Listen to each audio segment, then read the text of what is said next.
When you talk about life in the fast lane, San Jose certainly qualifies, being the hub of Silicon Valley. And whenever the Champ Circuit Grand Prix was in town, the pace increased dramatically.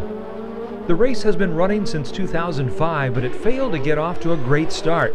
In fact, it's been dogged with problems, not the least of which was the state of the track. The first year of the Grand Prix was plagued by poor course conditions, with tracks from the light rail causing drivers to fly about 6 inches off the ground. The hairpin is very tight, very difficult for braking, and also just the bumps. It's so easy to make a mistake in the brake zones here and lock up and run off the road. When you want to be really aggressive with these aerodynamic cars, you want to brake really hard, you just can't because there's bumps.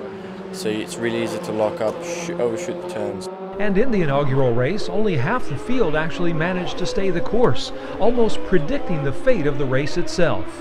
It is very bumpy, that's a given, and you do quite a few laps around and as many opportunities to end up in an escape road, I guess. In the end, it was the city of San Jose which took the escape route.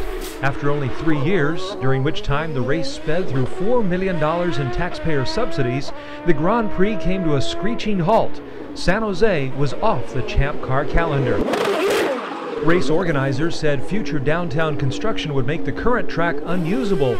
Perhaps more accurately, the political support had dwindled after 2 years of subsidies. Even so, the move to curb the event came as a surprise to the race president. Whenever I've spoken with Mayor Reed about it, he's always been supportive of the event.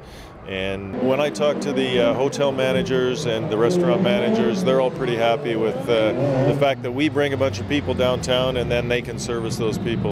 The subsidy was approved in a controversial vote in 2006 with almost no public input. San Jose was also on the hook for an estimated $600,000 annually in free services.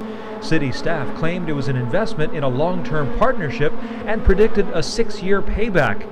In reality, it was a high-decibel weekend with little financial benefit.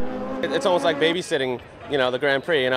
We've given them 3 years, and I'm behind the mayor on that one. We could.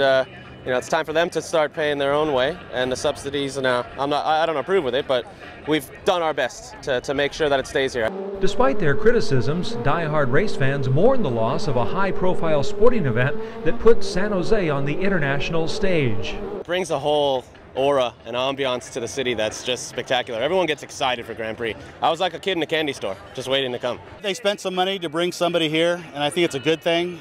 Those in the pits, including the owner of Paul Newman Racing, also felt San Jose was an important stop on the Grand Prix circuit. Well, they're all important, but the response of the city here has just been marvelous. It's well appreciated, and it does not pass unnoticed. It's an enjoyable place to come. There is a nice crowd and a good atmosphere, pretty knowledgeable crowd, so it's cool to come here. It's just nice laid-back atmosphere everywhere, and a good location for the track being in the middle of the city. Our sponsors are here in Silicon Valley and get a lot of support, and it seems like they really get behind the race, and that's the important thing, is the atmosphere. The Grand Prix did draw people downtown, although early attendance figures were grossly inflated.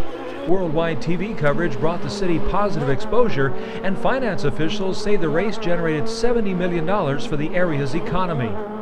They measured last year's economic impact at $23 million, and that's money coming from outside San Jose, so that doesn't even include money that residents put into the economy because of the event. But the tax revenue generated was considerably less than the subsidy.